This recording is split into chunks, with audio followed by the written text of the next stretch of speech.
पर बुझनी नया नोचर पानी अभी कुछ के नलूर पर सुनी ले कि देव भरई हंस बड़ी दूर पर कान्हा पर कांवर ढोब सरधा बादील में शिवजी से अर्जी करब जाके मंदिर में बैठल रहे ले रखिया मुदी गुदा गुदी होता सैया के खुला जाना गुदी गुदा गुदी होता गुदा गुदी होता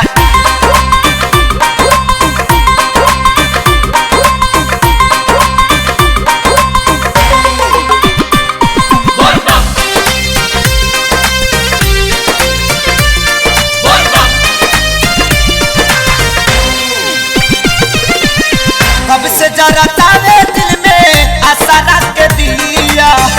भारी बेचैन सासू बने खातिया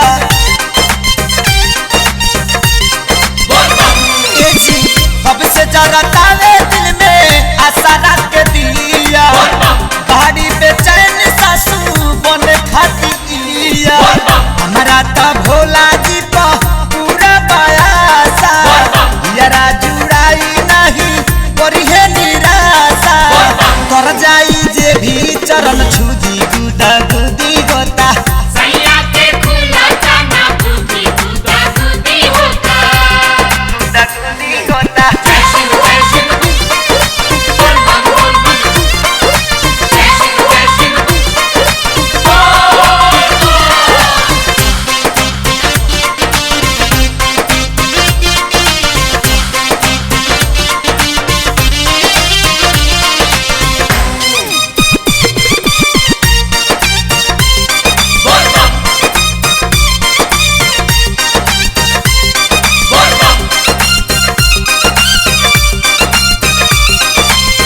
आरती देखाई में पहले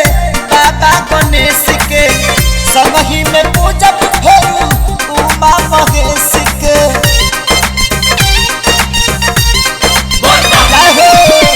आरती देखाई में पहले बाबा गणेश के संगही में पूजब फेरू उमा महेश के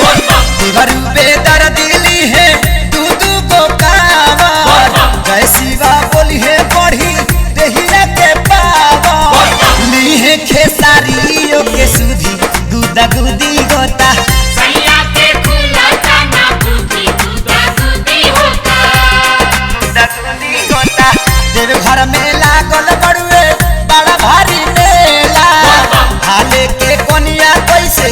जाई अकेला सैया के खुला तना गुदी गुदा गुदी